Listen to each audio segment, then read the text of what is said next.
Hi, I'm Rhonda Duffy, the owner and broker of Duffy Realty, and this video is about short selling your home. It will cover the when, the where, the how, the what, everything that you need to know. And first, I want to say thank you for considering us in this process. So what we'll cover today is what is a short sell, who qualifies for a short sell, what happens in a short sell, what will you owe your lender at the end of a short sell, what happens to your credit after you successfully short sell a property, what is the one thing that you must have to short sell the property, how we come up with the price, and what to look for in an agent. So what is a short sell? Well, a short sell is a transaction wherein you're asking your lender to take less than what the property's worth and wipe away your debt. Now, they don't have to do this, okay? But what they do say is, if you meet this criteria and if you have this and that, we would consider a short sell. Because remember, you truly owe the debt, no matter what the property is worth. But the short sale system is a very effective way for you to escape that. Now, anyone who can prove a hardship qualifies for a short sale. But the key word there is proof, okay? So if you've had a divorce, a relocation, you've got medical bills, you've got a loss of job, you've got crime in the neighborhood, loss of rental income, a death in your immediate family, your adjustable rate mortgage has reset, or you simply cannot afford to live in the home, if you can prove that with documents and the checklist of docs that they ask you for, then you can qualify for a short sale. So what happens in a short sale is you continue to live in your home if you currently live there, or you continue to have renters in there if they'll allow you to sell your property while they live in there. But this process takes between, I'm going to say, 3 to 5 months, depending on how long it takes to get the one thing that we need and for your lender to answer. So when we get a buyer, then we take the package, a pristine, I might add, package to the lender with your circumstances. And then it takes about 30 to 45 days, and then we'll hear from them. And when we hear from them, they're going to say, okay, yes, we'll accept your terms, or they'll say, we'll accept your terms if you do this. So when they send the if you do this, that's when you decide if you want to close. A lot of people say, well, what will be the if, right? What will I owe the lender? Well, some lenders may ask you for a small contribution and others may ask you for nothing, okay? It just depends on the lender's criteria and who the lender is and what they're doing at the moment, all right? What happens to your credit after it? Well, you will get dinged on your credit and you will not be able to buy a house, I don't think. They may change the criteria soon, who knows? But right now, you can't purchase a home with good credit terms for at least 2 years. But the alternative, if you're thinking about, well, I'll just walk away. Well, of course, foreclosures ding your credit for 7 years, and they send you to collections, and they make your life, quote, this is from people who have experienced it, living hell.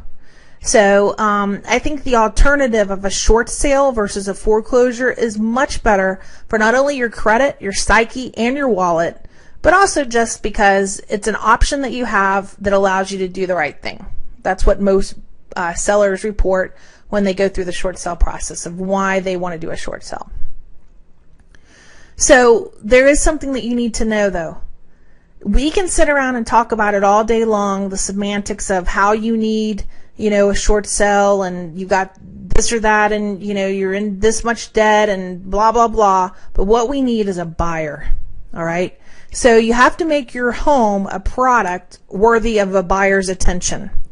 Just because the price is lower than what would be a traditional fair market value, it's not that much lower, and it requires some diligence on your part. Okay? Nothing happens without a buyer, because the reason that the bank would accept doing a short sell is because we've arranged it to be taken off their hands. If they foreclose, they've got it in their inventory. And if they short sell, they've got it off their hands. So you've got to remember that we've got to find someone who wants to take it off their hands. How do we come up with a price? Well, this shocks a lot of people, but because I think a lot of people just have the notion, well, bank's negotiable, they want it off their hands, they'll do anything. No, they won't. They have a certain lender criteria and ratio that they use, and that's based on your private mortgage insurance. So if VA, FHA, all the independent private mortgage insurance, Fannie, Freddie, any of those places did your loan, they're the ones who are actually going to be paying the difference to the bank. All right. So the bank is not going to take a loss. They won't. They'd rather foreclose and put it on their books than take a loss.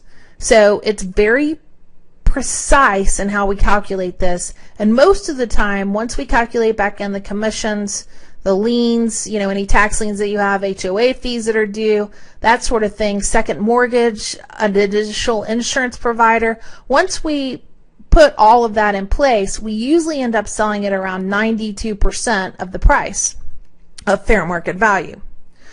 So that's why I say that it's critical to come up with a buyer.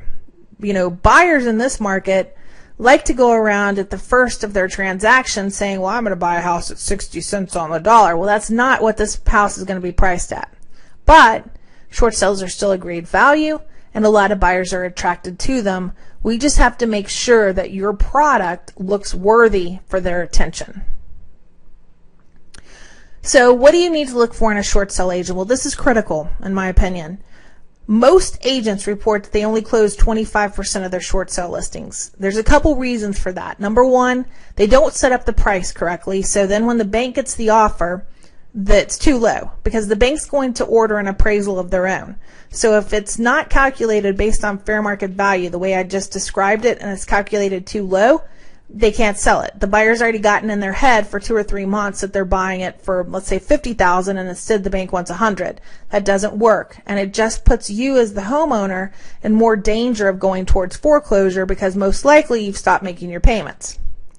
Also, there's a lot of care and requirements in proving your hardship, right? That can't just be sent over to the bank just haphazardly. If you can imagine this, banks have all of these stacks of files. Maybe they have it on their computer system, but they have all these files that they've got to get through.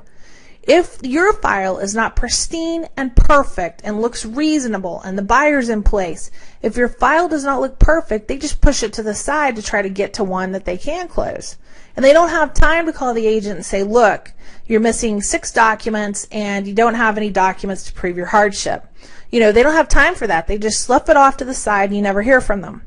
So it does take a certain care and delicacy in making this work. All right. But you should also look for an agent who not only has a short sale designation, but also has 10 short sales that they've closed in the last 12 months, because it's the experience with these lenders and being right with them as they make their shift that really makes it successful for you as a seller.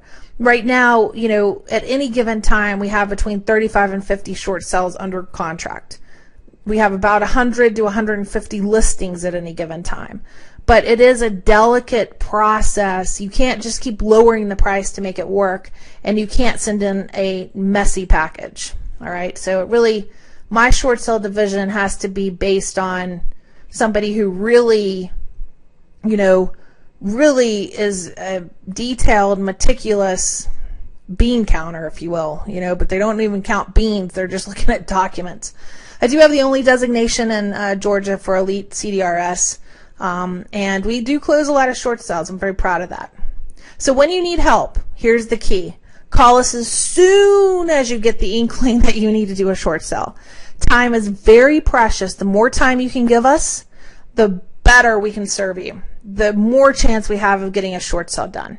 If you call us because you're going into foreclosure next Tuesday, we probably won't be able to get it done. Sometimes we can get it done, but we have to act very quickly. All right. So you can view more information, testimonials, closings, listings, all on DuffyRealtyOfAtlanta.com.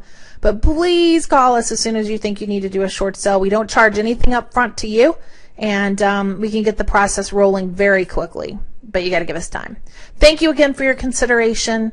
I hope that, if you're forced or you're thinking, well, geez, should I do a short sale or a foreclosure? I hope that you'll give yourself the opportunity to do a short sale, because it's a great, great way for you to alleviate debt without having the penalty and the monkey on your back for 7 to 10 years. All right. Thank you again, and I wish you a good day and luck with whatever you choose to do. Thanks. Bye-bye.